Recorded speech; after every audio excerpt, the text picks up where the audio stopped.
کی اپنی سوچ ہے، ہر ایک کی اپنی زبان ہے، کسی کو آدمی بول نہیں کر سکتا۔ عبدالرشید غازی صاحب یہ بتائیں کہ کیا آپ نے ابھی فیصلہ کیا ہے کہ آپ بھی ہتھیار ڈال دیں، گرفتاری دے دیں، یا آپ یہ سوچتے ہیں کہ آپ لڑیں گے؟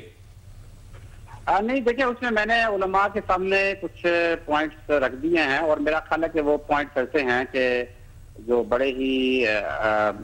اچھے ہیں اور مسئلے کو بالکل سلوشن کی طرف لے جاتے ہیں،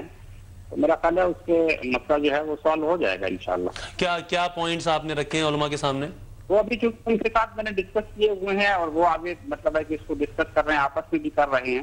تو دیکھیں وہ جب سامنے آتے ہیں جیسے ہی، تو اس سے کسی طرف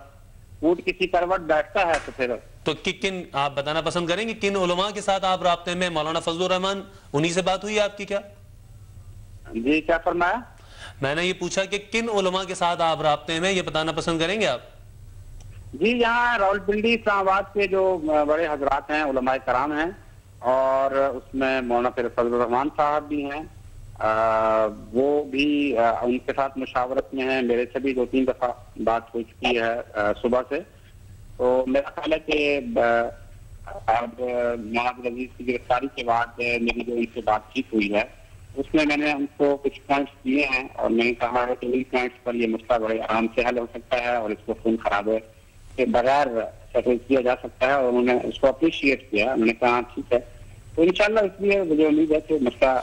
حل ہو جائے۔ آخری سوال میں آپ سے اب یہ کرنا چاہوں گا کہ صدر کے زیر صدارت بھی فیصلہ ہوا ہے کہ آپریشن ہوگا اور کوئی جو ہے نرمی نہیں برتی جائے گی، اگر یہی آپشن رہتا ہے، مولانا فضل الرحمان کے جو علماء کے ساتھ مذاکرات تھے وہ ڈیڈ لاک کا شکار ہو گئے، وہ بھی کسی نتیجے پر نہیں پہنچ پائے، آپ یہ بتائیں کہ اگر کل کی صبح ہوتی ہے اور حکومت یہ کہتی ہے کہ وہ آپریشن کرے گی یا پھر آپ گرفتاری دے دیں، تو آپ کا کیا موقف ہوگا؟ آپ کیا کریں گے؟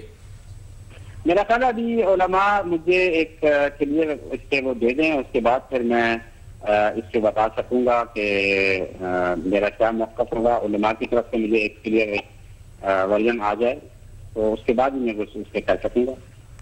بہت شکریہ آپ کا عبدالرشید غازی صاحب ہم سے بات کرنے کا۔ لال مسجد کے نائب خطیب عبدالرشید غازی صاحب بات کر رہے تھے، اور انہوں نے کہا کہ عبدالعزیز صاحب گرفتار ہو گئے ہیں اور ان کی گرفتاری کی اطلاعات ان کے پاس موجود ہیں، تاہم انہوں نے یہ کہا کہ وہ فرار نہیں ہو رہے تھے بلکہ وہ ایک اعلیٰ حکومتی شخصیت سے مذاکرات کے لیے